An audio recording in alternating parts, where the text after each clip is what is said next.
Écoute cette histoire. Édouard est né dans un milieu pauvre. Il gagna ses premiers sous de la vente des journaux.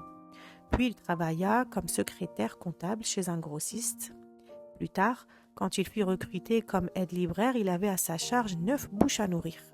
Malgré son salaire dérisoire, il n'osa pas le quitter. 8 années passèrent avant qu'il ne se donne du courage pour monter son propre projet avec un capital de 55 dollars. Oui, 55 dollars, qu'il avait en plus eu par crédit. Ce projet se mit alors à lui rapporter 20 000 dollars par an. Puis il fut victime d'un revers de fortune. Son ami, à qui il avait prêté une grosse somme d'argent, fit faillite. Et puisqu'un malheur n'arrive jamais seul, ce désastre fut suivi d'un autre désastre. La banque dans laquelle il déposait son argent fit également faillite. Non seulement il devint fauché, sans le moindre sou, mais il devint débiteur d'une somme de 16 000 dollars. Ses nerfs ne supportèrent pas ce coup, je ne pouvais ni manger ni dormir, dit-il.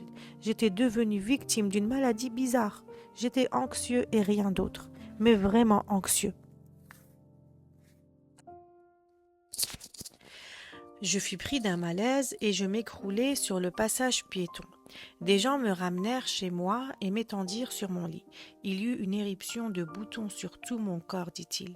Ils étaient si douloureux que le simple fait de rester sur le lit devint un calvaire. Je maigrissais jour après jour, si bien que le médecin finit par m'annoncer que je ne pourrais pas vivre plus de 2 semaines. J'en fus choquée. J'écrivis mon testament et je m'étendis sur mon lit en attendant ma fin. Plus la peine maintenant de m'inquiéter ou de me soucier. Je me résignai à mon sort, je me relaxai et je plongeai dans un sommeil profond alors que durant des semaines, je n'avais pas dormi plus de 2 heures. Mais au moment où mes problèmes allaient plutôt être résolus par la mort, je dormis comme un bébé.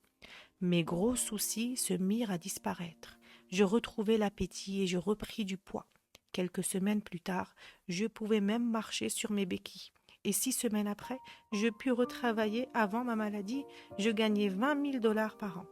Aujourd'hui, je me contente d'un travail qui me rapporte 30 dollars par semaine, mais j'ai saisi la leçon. Plus jamais je ne m'inquiéterai pour l'avenir et plus jamais je ne regretterai ce qui m'a échappé. Mais je vais concentrer mon temps, mon énergie et mon enthousiasme sur mon nouveau travail. Édouard a vite progressé dans son travail. Quelques années plus tard, il devint directeur de la société dans laquelle il travaillait. Sa société, qui porte d'ailleurs son nom, Evans Product Company, a fait un grand saut en quelques années seulement. Quand il est mort en 1945, il comptait parmi les plus célèbres hommes d'affaires qui ont connu de grands succès. Il t'arrivera sûrement un jour de survoler Greenland et d'atterrir à l'aéroport Evans nommé en sa mémoire.